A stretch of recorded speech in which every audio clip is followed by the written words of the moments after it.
Hey, this is Sharp here with the Kicked Out of 2 AEW Dynamite review for February 24th, 2021. Joined here by my tag team partner, Christopher. How you doing, bro? Yeah, how's it going? Doing well here. What's it, any snow there, Connecticut, or not so much anymore? It's actually getting nice weather now, but too much snow. I'm just All totally right, well, ready let's get into Paul White joining AEW. The craziest day. So weird. All right, Big Show is signed with AEW, apparently in a commentary role, and I think they said potentially an in-ring role for like a part-time type thing but a commentary role for their AEW Dark Elevated show. What's like your general thoughts on this? Just so far from left field. If someone had to guess, like, hey, what big surprising thing you could happen? I would have never guessed this in a million years. I didn't know he was upset with the WWE. I didn't even think he cared enough, as in like, do I just keep doing this or whatever?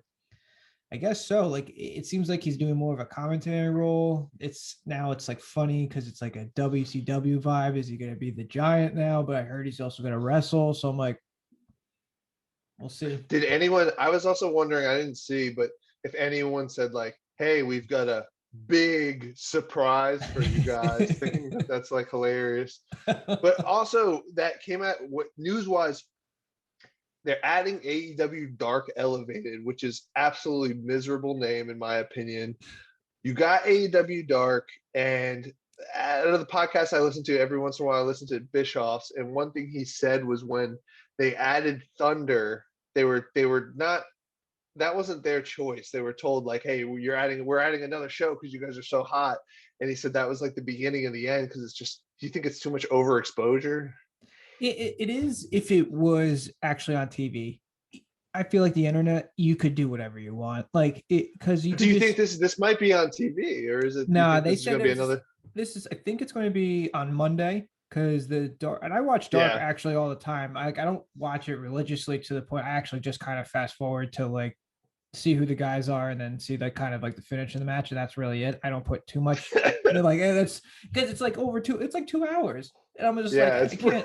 it's I like was just like, 16 God, I was matches. just like 2 hours so I could get like CG Barney B. Jones against like, I don't know. It's just like, so I'll just be like, all right, what's going on here? But I don't think it's going to be too much oversaturation. I do see the fear in that, but it's on YouTube. So I don't think that's a big deal. They said they're going to try and still, they need a national television show, like not don't add an hour to Dynamite. That would be a terrible move, but maybe have another hour and a half, at most 2 hour show on a different night and make it like I lower still think tier. that would be too much. I still But think that would be they too have too much. many guys. Like how like people are going to complain as like, you're not pushing this guy, you're not pushing this guy, but it's just like you have too many I know what guys you now. mean by that. I just feel like it's better to walk away from a show saying, "Hey, I wish I had more of this," than people saying enough of this already. Like WWE, you get a ridiculous, like including NXT, you have 7 hours Totally weekly of agreed. television. Yeah. That's brutal, dude. Come on. All right, Uh, let's get into the show. yeah. All right, we started off with Jon Moxley defeating Nick Nemeth in about 3 minutes with the paradigm shift. After the match, he cut a promo, just really like making this brief. He talked about the upcoming match with Omega, put over the danger of the match, basically saying that he's an addict for this type of stuff and he just can't say no. Uh, and wait, real quick, after that, then there was a video package just kind of summing up the feud thus far. What did you think about everything? Um it's tough watching this Nemeth guy. You said Nick Nemeth, that might be Dolph Ziggler, Ryan Nemeth, or it's just tough watching him and not thinking Oh, it Dolph is Ryan. Ziggler. Well, that's right, but no, but that's like a cut. Like that's not even a bad mistake. You just like said it makes so much sense that like he looks so like it's just everything, his trunks, everything. I was complaining about this last week, but I mean, it is what it is. Like I actually like his Hollywood hunk shtick. Hollywood Hulk is great.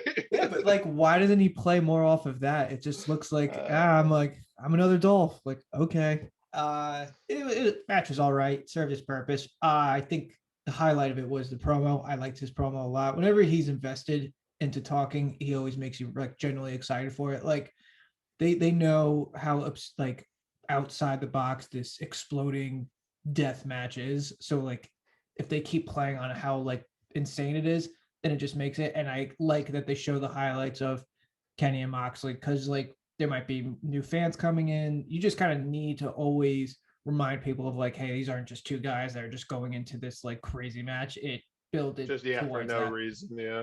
Exactly. I thought the promo was great. I did think I love that he mentioned that he knows that, oh, I might be being bamboozled just because Kenny and Don might have something up their sleeve, but I can't say no to this type of shit. Like you're just like, I'm an addict, I don't care, like I'll get fucked up. But I didn't like the package using Imagine Dragons type music. Yeah. It was so late. It was a good package, but I was like, this is so corny. This is, I don't know. That's just me though. I don't like that type of music. Yeah. Maybe the average person does. No, I do. It's just like, especially when you're saying exploding death match, it's just kind of like, maybe we should get a little bit of hardcore music. So real quick, backstage, Phoenix and Archer were interviewed about their main event match later. Basically, it turned into fisticuffs when Phoenix claimed that Archer was the worst partner he'd ever have. I like the type of hype early in a show talking about what the main event's going to be, but this was just goofy to me. Yeah, I probably was like looking and I was like, that's just like corny. That's basically like, I get it. They're showing that they're competitive, so it's good that you build a main event, but maybe you could do a little bit better job of like, you're the worst partner I ever had. I was like, okay. I was like, wow, guy's like 2 feet taller than you. I'm sure he's so offended. All right, so the Bucks arrived with their parents and they took a picture with their dad in front of the AEW trucks that bared their likeness. My only comment on this was I didn't mind it, but their dad was wearing a weird shaman type outfit. I didn't know what the hell he was wearing. So I will say that what AEW does and maybe should pay attention to a little bit more, and I feel like WWE does this well, as in if they want to accentuate a guy, they'll make sure he's the one who pops in the screen, and like they'll call someone out, like as you just said that dad was wearing something weird or whatever. I feel like if it was in WWE, they would just be like, hey, change your shirt into something normal, because like, I mean, you're into like, you know this in production, you don't want them to stand out of what you're trying to show. Like it's the Young Bucks, you wanted to show them, not so much the dad in this like shaman outfit or whatever. So I think it was bizarre, dude. Yeah, it was weird. Look like Aladdin or like... he's like the Zen guy, and like that might be just him, but like you still want to just like don't put so much effort into like, hey, what's that guy over there? Because it does like a wholesome father-son moment, not like why is this guy wearing like something Mick Jagger would wear in the 60s? Exactly. Like, they're odd, but that's fine. But besides that, I think it served its purpose. I said last week, I think this is going to show that the feud is going to be more personal when they bring more of the family involved and stuff like that. So again, it's very refreshing. Tag team wrestling is now getting more personal feuds. Yeah. So later, Taz joined the commentary booth, and then Cage and Ricky Starks defeated the Varsity Blondes in about 10 minutes when Cage hit Pillman with the drill claw. We'll talk about the aftermath after, but what did you think about the match itself? I actually really enjoyed it. I thought it was pretty awesome. I enjoy Team Taz in general. I think they are doing very well, hitting on all cylinders of like how they should be portrayed and stuff like that. And I actually didn't mind that this was a pretty competitive, because it shows that they're like tag teams are like everyone is like kind of bringing their A game and stuff like that. I like the Varsity Blondes. They're very kind of odd and obscure, out of the way, but like they put them together and they actually look like they mesh very well. I enjoy Ricky Starks. I enjoy Brian Cage, and like we'll go in on the aftermatch, but I thought the match was like really fun. I'll say it was nasty when Cage did that power bomb. Yes. It was supposed to be outside to the pole, and it kind of skimmed it, and then he hit the edge of the stairs with his leg. It didn't seem like he got messed up at all. I will say 10 minutes. In my opinion, although I do like the Varsity Blondes as well, I think that might be a little bit too much. I think they should have beat him a little easier. Love Ricky Starks. Anytime he's on, he just seems like a star. Yeah. So after the match, video played of Darby being dragged by a car. Still, 2 weeks later, he's still there. You go, he's doing it again. picture someone driving with Sting's gloves. Obviously, they like, got someone else to like be a body double for Sting, so they just had his gloves in there. Then Sting showed up dragging a body bag on stage, but it's not Darby inside, baby. He unzips it and it's Hook. The most bizarre name for someone's child, Hook. Yep. Taz freaked out. And then Darby ziplined from the rafters with the skateboard. Sting and Darby proceed to take out Team Taz. What'd you think? This was needed. Finally, like it was a lot of people are complaining that this was getting so repetitive. Like Sting and Darby are out and they're just staring at Team Taz, and Team Taz is like, whoa, what's going on? I'm like, same thing every week. But I think this is what people love Darby so much, his obscure videos. I enjoyed it, even though it was just out there. I'm like, it's fine. They do the body bag thing again. And I actually liked, for some reason, I thought everyone was going to think like, oh, Darby's going to get taken out of the bag and then they were going to come in and rush in, but I actually liked that they fooled us. I thought that was great. Oh yeah, and it came from the rafters. That's something that Sting would do, so it was kind of like paying like homage to it, and then making it a spectacle, making it a big deal because they really want to push Darby. Cody has said that countless times, saying, "Hey, this guy's got to be like our face for a while." Like, okay, then treat him like that. And usually zip lining into the ring usually works. I'll say no, I agree with that. I thought it was weird that Sting would be, if Sting was driving that car and he's just willingly dragging Darby along. So I didn't really get that. It's just, we get it. Darby does weird stuff, but I thought the segment was fantastic. I love the reveal. I love that Sting. First of all, when Darby came down with the hook, I'm always, whenever someone comes down with one of those hooks, I'm always worried that it's going to take them a long time. I was fearing that. I was just like, oh, don't look like an idiot. Still struggling. Don't look like an idiot. I thought Sting looked. I thought he looked good.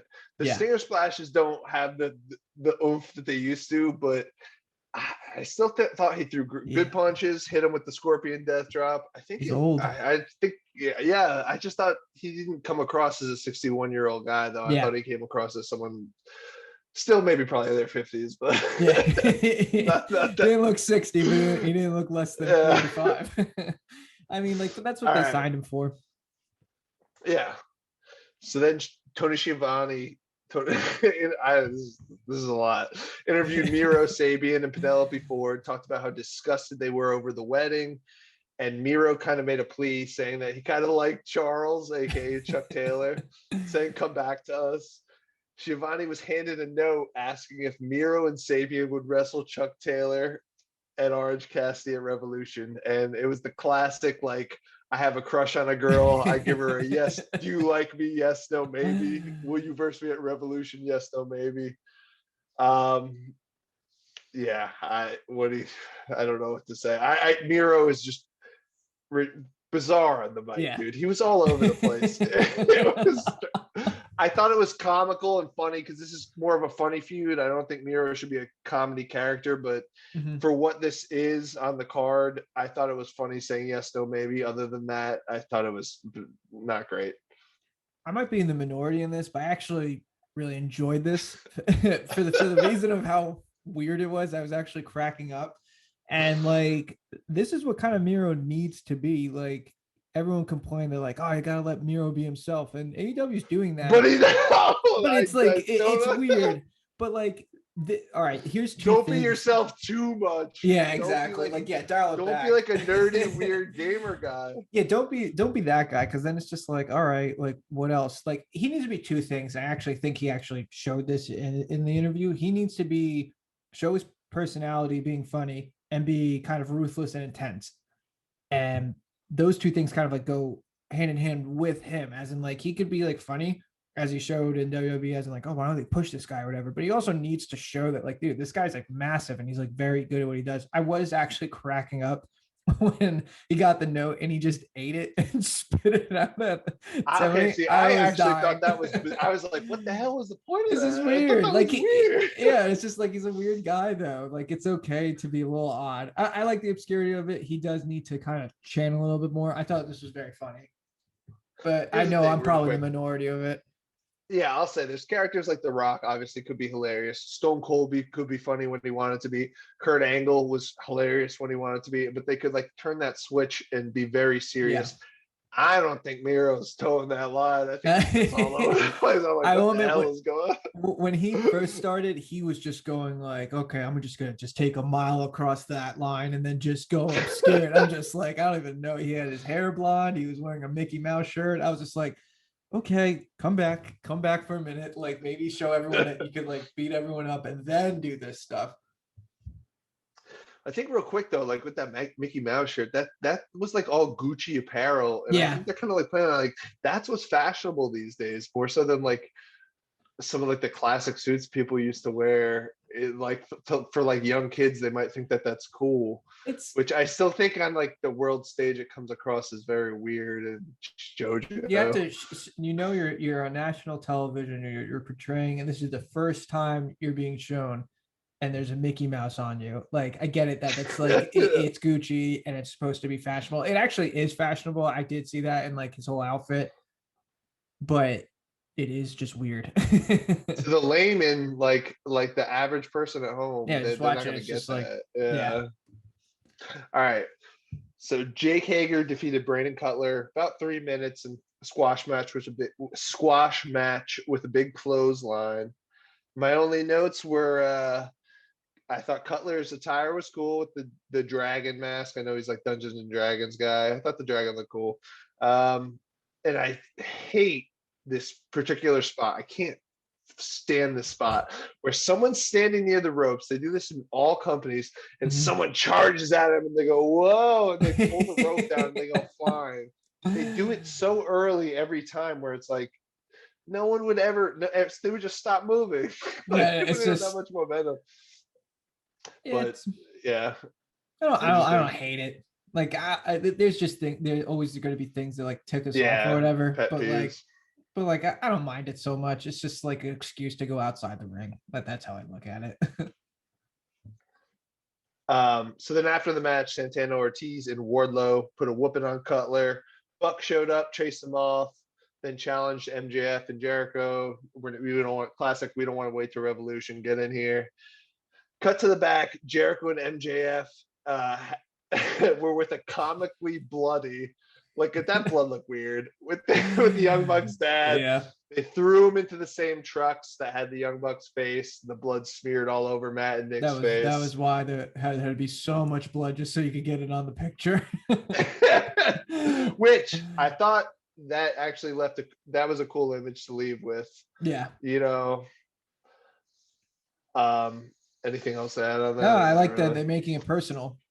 And it's also like funny, like MJF is just like, oh, do you want to see your other son? Okay. And then just it's just like, that's just him. It's just funny. And like, but that's just his old school heel type vibes. And he's perfect at towing the line between being clever and not saying stuff that's so clever that you're like, that guy. Yeah. Where he says something like that, which is clever, but it's all, yeah, exactly. He never makes you like says something that's wildly witty where you're like, oh, this guy's being funny. Where Chris Jericho actually, I think, kind of at times goes into like, how can you not cheer for this guy? Yeah, because he's just enjoyable to like watch. Yeah. I have a question though. Like, I'm wondering what you think. Like, how long do you think this whole Jericho and MJF thing is gonna like last? So I'm enjoying it more now than I was in the beginning when they were doing the silly I get to know you type of stuff. I'm thinking it's going to end pretty soon. I'm thinking it's going to end after. I think they're going to lose. Yeah. And I think it's going to be Jericho losing and him messing up for them to lose. And then I think that's going to be the catalyst for like MJF getting the group to turn on him. And I like that they're doing long-term storylines and long-term, this feud's been going on for a while, but I just think we're in for better stuff where you have Jericho versus MJF. That's incredible. Yeah. Other than them just like being buddy and dancing together. That's fun, but it's not making me want to watch a wrestling match. Yeah, you gotta like push like more stuff than just being like entertainment, which they gotta push like the wrestling and stuff. It's pretty interesting though that like they're putting a lot of time and effort, like all of the inner circles like getting involved, like even like Wardlow, and like I thought they were going to kind of forget that he's a part of it, and they're making sure that he's a part of it. They're Unity. Only Sammy's out, and I'm like, I was like, I don't think they're gonna win, but they're putting a lot of effort and time into it, so it makes me more interested in it. My biggest thing with this too is that and I know you are too. I'm a huge fan of the Proud and Powerful, Santana and Ortiz, LAX, and they've just been not used well here. Yeah. Like in this whole time, and Sammy's gone. I'm ready for them to be gone too. I'm ready for. I liked the Inner Circle at first, but then it just became straight comedy in a lot of segments, and I'm kind of ready to move on. Yeah. I didn't bring up Jake Hager because I'm straight up not interested. You squashed Brandon Cutler. That's basically it. That's But I mean, like, the Inner Circle served its purpose. Like, that was like their big thing of how they started Dynamite, was like this big faction or whatever. But now it's like, it is true. Like, not everything can last. I mean, it's been like over a year, and trying to add on to the group. I mean, we'll see how it goes. I'm interested to see where it plays off. I will say real quick, one thing I liked was that as soon as they showed they were beating up their dad, they showed the Bucks immediately sprint backstage, where a lot of times, especially in WWE, they'll stand there and be like, don't do it, no. Like whatever, where it's like, okay, that was at least a realistic response as to what you would do. You wouldn't be like, oh, you got to show my reaction. So yeah, I like that. And even one of them chasing like the car or whatever, and Jericho and MJF were even egging him on. That's classic heel stuff. I was like, you're not gonna get me. Just like, but it's just like, you would be pissed though. You would want to like at least attempt to see if they can catch him. But it's just like, it makes sense of what they do. Yeah. So then a video package played. What do you think? Wait, what do you think about this real quick? What if Jericho and MJF won and then Santana and Ortiz beat them? No, that'd be it. That's somewhere to go, but then you kind of push the Bucks. Like, I think I'm just higher on Santana and Ortiz than no, I know. Like, it's just like, it's funny that you bring them up. Like, I kind of forgot how much I liked them, but that's kind of like indicative of the storyline. It's like they are pushed in the background. I don't know what they're doing, and even I think Sammy even said, like, or maybe it was in like, this is what I mean, they have so much content, you don't even know what's on. It's either BT or Dark, whatever. I think Sammy said, like, you're supposed to be the tag team of the group, and now you're not. Like, what? And he was like kind of pointing out, what are you guys? And I'm like, yeah, what are they doing? And there's a lot of tag teams, and it's fun because it makes it competitive. They have that casino tag team battle royale. Yeah, we'll get to that. So they're in it. We'll see. All right, so real quick, video package for Shaq and Jade versus Cody and Velvet. Match for next week. I thought it was a good package for just an absolutely brutally hyped match. Yeah. No layups. Yeah. All right, then Hangman Page defeated Isaiah Cassidy in about 13 minutes with the dead eye. Cassidy had Hardy and Hybrid 2 ringside. Hardy was kicked out. Silver and Reynolds from Dark Order came out ringside to even the odds. After the match, Hardy told Page he'd pay for choosing the Dark Order over him, and then he threw Alan Angels to the ringside off the stage through a table. Comments? It shouldn't have been this competitive. This has been an issue every week, but like, come on. Like, these are this private party guys. Like, they made such a big deal. They upsetted the Young Bucks in that tournament. They're supposed to be the new guys coming in. And now you're telling me that this tag team guy is going to be versing one of the biggest. Who's clearly the lesser of the two the men in the tag team. I have no problem sharing that I like the other dude better, but like, he probably, it is what it is. It's just preference, but like, it's Hangman Page. Why are you making, like, I get they both can go, like, but that's not helpful when you're trying to tell a story as in like, okay, Hangman Page has a difficult time with this private party guy. How in the hell is he going to beat like Moxley or Omega? Like, it just doesn't make sense. Not everyone can be competitive with everyone. Definitely agree. I thought that he took excellent bumps. I thought the match was actually pretty good. I just thought it was 5 minutes, if that, too long. And I also just thought two other things. Since when did Page choose the Dark Order? They never had anything where he's like, I'm friends with them. They just keep coming out, or like they just keep having weird moments together. So it's not like it was like, I like these guys. They kind of just, I don't know. they just kind of are jumping the gun on that because I maybe they'll be together. And then one other thing, and we've talked about this a lot before. This was a lot of family members or friends getting beat up. They had Hook get beat up. They had the Bucks dad get beat up. They had this Alan Angels guy who's like a member of the Dark Order. It's the consistent AEW problem of having kind of the same theme or the same construct or whatever happens Just during have the one individual show just over and over. And it's like, did you talk about this segment with this segment? Did you have like an overall? I'm sure they do, but it's just this family reunion vibe. It's just like, we get it. Everyone's like, you don't want to. But even I'll talk about something later, but they like do things sometimes where they'll like work an arm in one match and the next match they'll work the arm, where it's like maybe they should not do the same exact thing in both matches. I mean, I listened to an interview that Jericho had, and he kind of hit the nail on the head. They like need to communicate a little bit better. It was like they were pushing on like MJF, like, do you want to join the Inner Circle? And then they were doing Will. And then Team Taz did the same. Do you want to join Team Taz? It's just like, do you? And he was even just saying like, do you have to use the word join? Like, just like let's separate it like a bit. And I'm like, yeah, that actually makes a lot of sense. Because even if you don't even straight up notice it, you do subliminally. You're like, oh, this is two people trying to join. Just the same storyline. You don't want to come off as like competitive.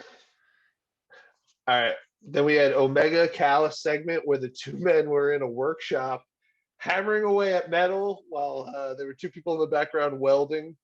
Callous said they were creating a Moxley extermination chamber.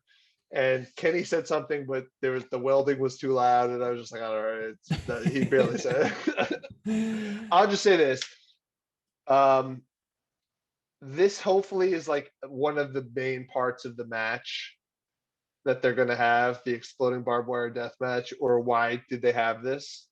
That whatever they're making is like imperative in the finish or in some major part.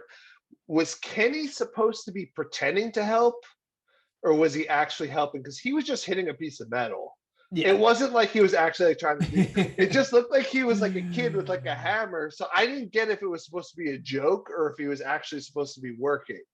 I'm going to say it was both, as in like you're welding, you're hitting the metal, hot metal, whatever, but also just like But he was just hitting a piece of sheet metal. But like it's funny, but like I also like, you gotta appreciate the consistency. Every week he has a very obscure promo video of what he's doing. I appreciate the consistency of having bad promos. It's not good. Speaking of which, the one from last week, apparently I listened to, I forget the podcast, but they were talking about how one of the heads, like some higher up for WWE, mentioned wanting to bring in a 4 to 9 demographic, which that was supposed to be a joke when Kenny was with the kids about bringing in the 4 to 9 demographic. And that is way too inside. Yeah. Stop doing these stupid inside jokes. Just put on a good show. Like, not everything has to be meta. Not everything has to be like, oh, you got to watch this to understand this. Like, bring in casual fans and just put on something rational. That's what bothers me. I think we said it best last week of just like, you should reward me if I watch more content. Don't exactly. Yeah, exactly. Don't punish me for not watching like that BTE show that week, or this the dark show, or Elevated, Paul White commentating. It's just so many things going on. Just be consistent, reward the people watching it, and don't punish the people who don't. It's tough. It's just so much to go around. All right, then we had a recap of the women's tournament. Nyla Rose beat Britt Baker in about 13 minutes to advance to the second round. What'd you think? I didn't like the heel versus heel. I was kind of confused of like when they had the bracket out, and like, I'll be honest, we all kind of made fun of like this women's bracket as in like, oh, here's just 8 random women going at it. And then I got a little bit more involved at like, they show more promos. The match was actually really good. I actually enjoyed it, but Baker has been great as a heel, and then she was like, obviously it's tough to be a heel when you're going against this monster Nyla Rose, so it's just like, okay, but like, I was supposed to not like you, now I'm supposed to root for you to win. I actually was shocked that Rose won. I thought she was actually going to lose, and I thought they were going to have that Thunder Rosa Britt Baker kind of rematch going into the finals. Yeah. Now I think this is Thunder Rosa's probably going to win the whole thing if I had to guess. So that was my biggest problem. Was I agree with you completely. I thought the heel versus heel was weird. I thought they at least it was a little sloppy at times. They put in some hard work. I thought it was a good match. Mm-hmm. I just don't get who wins, and I don't like to be like that nerd who's like, well, if this leads to this leads to that. But we've seen Nyla Rose versus Sheeta twice Mm-hmm. and lose, so it shouldn't be her. Thunder Rosa's also lost to Mm-hmm. Sheeta. I just felt like Britt Baker should maybe be the one to win. Plus, you get the Britt Baker Rosa rematch.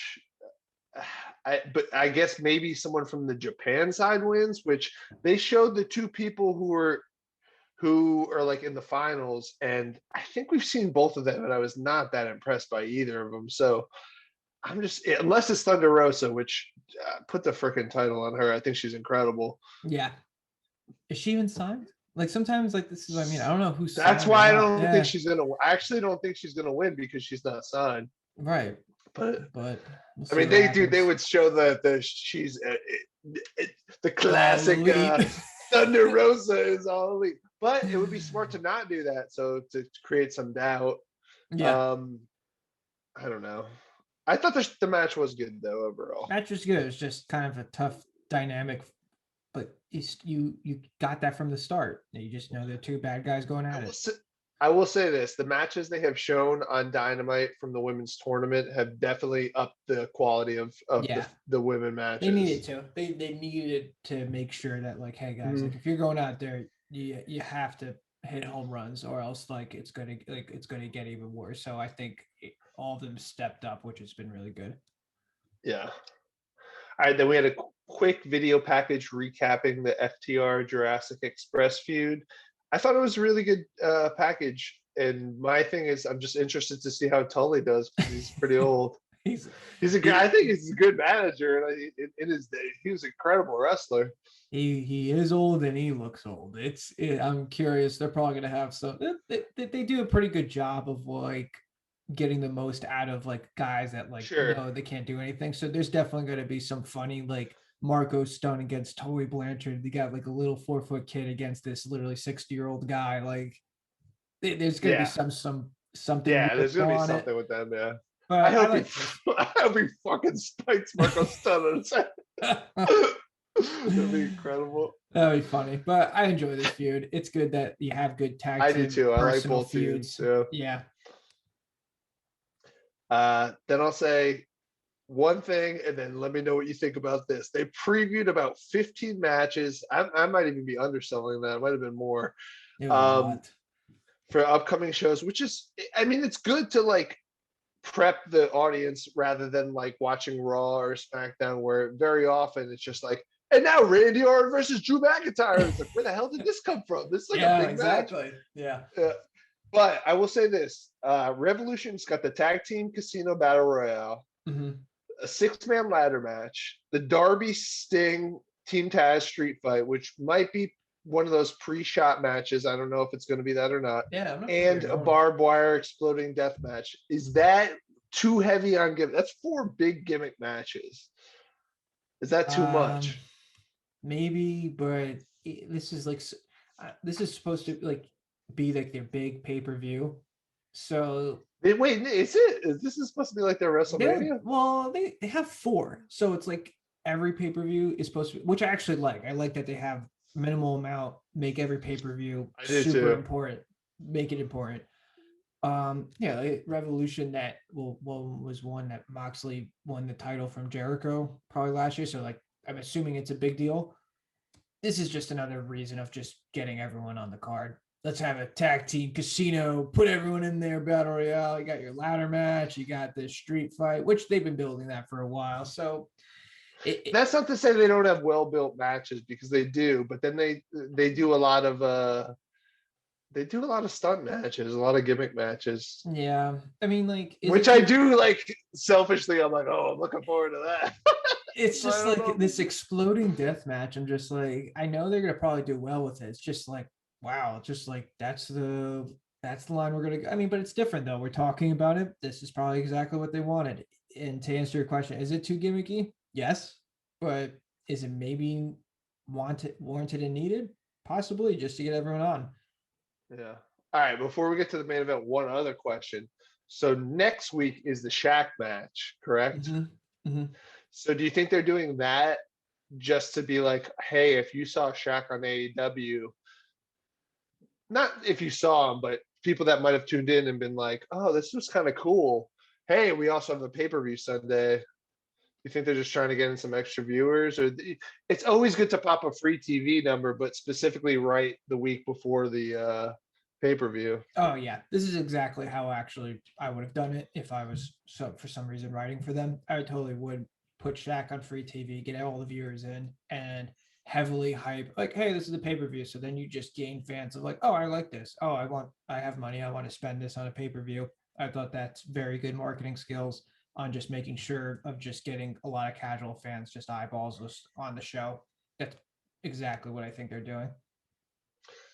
All right, so the main event, Lance Archer defeated Phoenix in about 17 minutes with the blackout. I'll let you take this. What'd you think? So it was very good. I enjoyed this a lot. Contrasting styles that perfectly matched each other. This is kind of like what AEW is. It's just showing like, hey, we have so many different people, but they could all mesh well. And this is going to be new and fresh compared to what we've been seeing for like the past like 10 years. I thought they did a really good job. I hate it when a good guy becomes a bad guy and then a bad guy becomes a good guy. They're flip flopping back and forth. I like that they turned Archer face and he kept that even at the end of the match. They had a little fist pump. Yeah, that was good. He's still a monster though, so it's just like it doesn't make me feel silly as in like, oh, he's not like kissing babies to be like a good guy. He is still being him, but it's just he's being a baby face now, which he's supposed to. But I thought the main event was awesome. I thought it was great too. And I thought that on paper, I thought it would be really good. But I also know, having stood next to, I'm 6'7", so standing next to Lance Archer and being like, he's like the same height as me. I'm like, how the hell is Ray Phoenix gonna like be able to wrestle this guy? Because you do have to, I like to consider that, like the David versus Goliath, make it look realistic. And besides the high flying, I thought Ray Phoenix's chops and whatnot, he brought it. He was fucking chopping him on the outside at one point, and Lance Archer just turned around and just like slugged him in the chest, where I was like, they're just, every other match kind of was good throughout the night, but this one just looked like they were like, we're laying it in. This is the main event. I'm impressed by Archer's ability to sell and work with any type of guy, which if you're versing a tiny guy, like not tiny, I don't want to call Ray Phoenix tiny. A lot of people are tiny compared to Archer. Dude, he made it look real. I don't know. Like, I'm really impressed by that. And that's a lot for Phoenix too. But like even that fucking Spanish fly part, that usually is so coordinated. This one was so much more like, oh, it seems like he was just standing up there and Ray Phoenix hopped up and did it. I thought they were gonna mess up at first, like he kind of tripped up. Where usually they're kind of like trembling. They're just like, yeah, they're trembling. They're like, let's see if we could get this out. But like, no, they're pros. I'm shocked of like, not shocked because it's like you told me that Archer is like fun to watch and was good when he came in. I didn't think he was gonna be this so good. He is very good. Beast. He's massive. He can go. And Ray Phoenix, they're pushing him. Like I kind of didn't understand at first. They broke up. Like they didn't really break up, but like they don't really involve Lucha Brothers so much. Yeah. But I'm like, no, okay. They really wanted Ray Phoenix to like kind of shine in this one. They've done that, and like you know what? They do such good storytelling. The past couple of weeks, they did those 6-man tags, or they did those giant main event tags, and they really highlighted Ray Phoenix. They really highlighted Archer, and then they got to do it together. And I'm like, wow, that's kind of like a story that comes together where I could say we're probably not just a casual viewer, very into it, so we could see that going forward. Well, Pentagon, I think, was injured, and now he's going to be in that ladder match. And Phoenix, I probably doesn't have a space on the card, which is fine. but they better not forget about him when they come back because he's ridiculous, dude. To the point where I watch with a casual fan who doesn't really watch anything else than AEW, and when he like walks the rope and like kicks the dude in the face, that's No one does ridiculous, that. dude. You gotta No like one turn does your that. head and be like, "What the fuck am I watching?" This This guy is going not like insane. this is not a guy on a wire. Is it six guys are in that ladder match, right? Yeah. So, because all right, here's kind of like just me just probably overthinking so much, but like remember how like we're joking around they're having these qualifying matches, but it's just like Yeah, I it doesn't like make I like yeah. Scorpio Sky, but it's just like you're telling me Archer and Phoenix are going balls to the walls, Yeah, getting they in. just been like But doing pretty Scorpio well. Sky, you just get on in there and It's like a booking. They have a problem with booking stuff where they're already like, oh, blah blah blah. like they even Like were these people are just in, but these two guys that just like busted their ass and like won a they big main event tag team match have to fight over it. here's what I think's happened. They even promoted next week's like next week matches. You know how they're going like insane of all these Sure, matches. yeah. So like you got Archer and Phoenix that just tore the house down, and then like they were promoting the next match. Like, oh, another qualifying match. You got Max Caster versus Dark Order's 10. And I was like, Yeah. so you get I I know, but like you both of instantly are them. like, either of these guys deserve to be in it or over Ray Phoenix. It's just like you've been pushing Ray Phoenix and Archer, and then you're like Max Caster and 10. You guys duke it out. It's just like this is what I think is gonna happen. So like what 4 guys are in it, and one of the like 10 or Caster is gonna Sure, be in it. yeah. I do think that the 6th guy is gonna be like, all right, battle Surprise royale. guy. So, like I think is just like, all right, whoever were in qualifying matches, here comes your second chance. Whatever. I think Phoenix is actually going to be in the match. I could be wrong, but I think he'll be Okay, in so you it. think maybe like a pre-show, but that would be like a double battle royale because Yeah, they're since already having like a tag team I don't battle even know, like it royale. might not even be on the pay per view. They might even just say like, "Hey, whoever was in a qualifying match, you get a second Also, chance." Max Caster's clearly not going to win that match No, because he's going to end up being in the tag team battle royale with they the already Acclaim, like yeah, they like yeah. I know. which is fine. It's All okay to right. predict that. So, what was your highlight? What was your rocket of the night, and what was your anvil of the night? Start with Uh, the rocket. Let's just do our favorite moments of the night. yeah, Or no, do start with the the anvil. anchor, Start with the the, anvil. the anvil. The anvil and the anchor. The anchor one's fun. It's just funny. Um,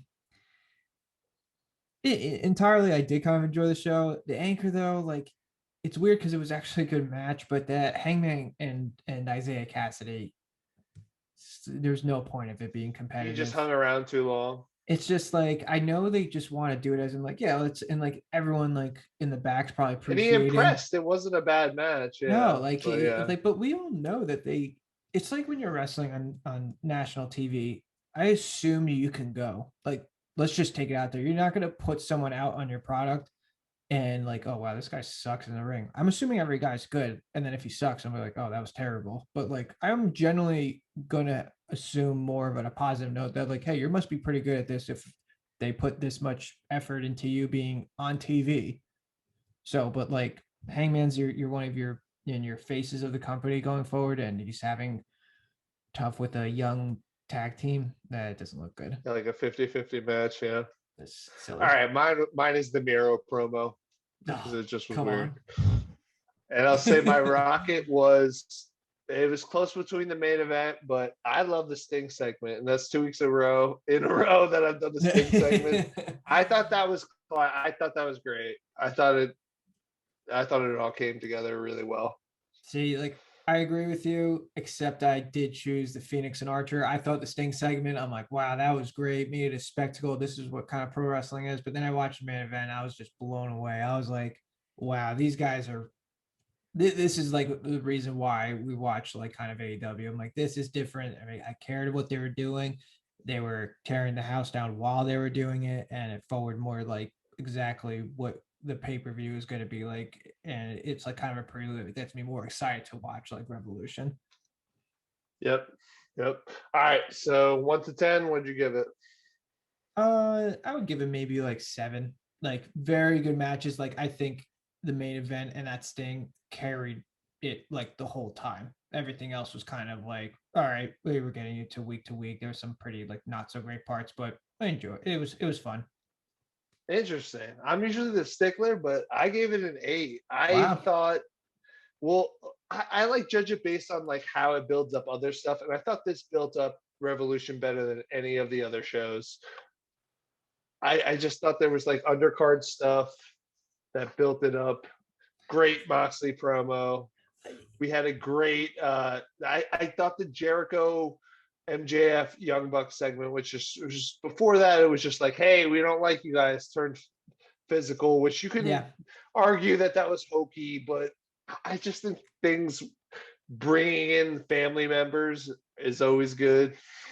No, it makes it personal, which I enjoy. It's like I think they're doing a really good job of building the show, but sometimes I look at it as like, don't you want to like maybe promote three very good matches instead of like going insane of like they're also promoting next week's show with Shaq and stuff like that. So I felt like they were promoting so many things. I was just like, Yeah, that's a good geez, point. I'm like, why don't you just take it back a notch instead? Like just do have three things that you really want to promote, and then the other maybe 8 to 10 things you do your best, as in like, okay, give like a 5 second spiel, and then that's about it. So that's probably why I gave it 7 out of 10. It's kind of like I get it, it's doing all this stuff or whatever, but I also look at it as in like some of the things just didn't make sense to me. Like my kind of anchor of the night really kind of just looked at it as like why, just why, and there was like a couple of other things that like the heel versus heel, like it's again there's good matches, but we're at a point now that everyone can do good matches. So what else are we gonna do? Yeah, no, that's very true. But they have enough great athletes and great wrestlers where it's just like, okay, you can anyone here can have a good match, but we got to fucking get people to watch the show. It's not just. Exactly. That's why we got Shaq for next week. Oh yeah, that's really gonna pop a big number, baby. You know it, man. You know he does 50-year-old great. Shaquille O'Neal. I hope it pops a big number. I'm It actually will. interested, but I'm interested in a train wreck sense. Yeah. So like I'm curious of like what your prediction is of that tag team match. Actually, like I actually like when they have themed Dynamite shows. So they're calling this Crossroads, which makes sense. That's the whole match that they're gonna do, whatever. So I have no idea I actually. honestly think it has to be. I think this is actually built for Jade. I think they probably looked at it as like, hey, this is a star. Okay. We're going to use Shaq to build her. Because what's the point of her? Like, you could just had Shaq. I actually thought they were just going to do Shaq versus Cody, but then I'm like, all right, this Jade person, It's it a good makes me point. care Yeah. about her. It was supposed to be Brandy. Now you got that red velvet cake. I honestly don't know who she is. It's But not like, even red velvet cake. It's red velvet. Jack was trash talking. Trash talking. No, but no, I agree with that. I do think that everyone's saying now like Paul White's involved. They might have to do like a big show over Shaq match that everyone that no one really cares about that anymore. But I think I they're gonna. think, I think dude, they're gonna do it. I think honestly they're gonna do. Name him the Giant. Don't name him Paul White. It's dude, just like there's it's no kind of okay, annoying. real quick. We like mixed martial arts too, and we watch like UFC and Bellator. Yep. I have no problem with Bellator every once in a while having a card of good guys headlined by like Ken Shamrock, knowing or Kimbo Slice when he was alive, rest in peace. Yep. Having those matches where it was just like that is just to get in the casual viewer. You gotta get their eyes, dude. It's just business, baby. Yeah. And I do think Shaq versus Big Show would be good. I think Jade They're gonna Cargill, do it. if they can actually get her to be a decent wrestler, Mhm. look at her. She's a physical fucking specimen, dude. She She's looks like she can beat jacked. the shit out of anyone on that female roster. And she speaks with authority. She'll get better at promos. Like I think she could be really good. Good presence. She has Good probably presence for sure. And probably the she best said presence. that was her first time she ever spoke on television when she came out. I honestly wouldn't have noticed. It was like her first promo she ever cut. So it was like all over the place. But also, what they gave her weird stuff to say. Like, what the fuck? It was confusing, but I think her presence carried her, and they're high of her because first time on TV. Like I know, like they put her with Cody for a reason. I honestly think that Jade is going to be the one winning the match. I honestly don't see how Red Velvet makes it competitive. I think that's going to just be unrealistic. I think Yeah. the whole point of this is for Jade to come out like a star. And then I think with the whole Big Show Giant signing, you get Shaq have a win. Uh, Cody makes kind of everyone look good. So I think he'll do a decent job of making Shaq look decent. You could do an easy, like, he's a monster, big guy, do your Yeah, bump best. off them with shoulder Yeah. blocks and whatnot. Cody's the type of guy to make other people look good. I think it's Jade going to come out as the star, and then Shaq and Big Show, or the Giant, whatever you want to call him. Just don't call him Paul White. They probably have a match that like. Then it's exactly what you said. You get more eyeballs on the show. That's what you want. That's what everyone wants. Real quick too, I think before we leave, I think Moxley and Cody, I think they're both setting up for paternity leave. So I think Cody doesn't mind losing.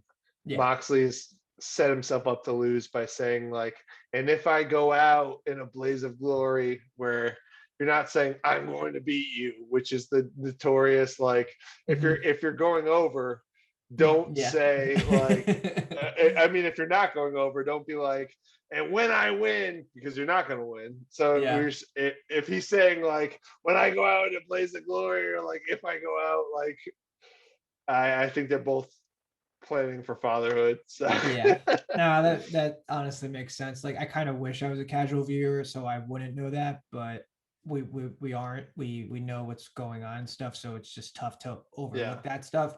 I think they're going to both be like great matches, the Moxley Omega match and stuff. I think that the whole point of it is so Omega goes over, and I know he's probably going to have this giant feud with Hangman and a kind of like a full circle moment.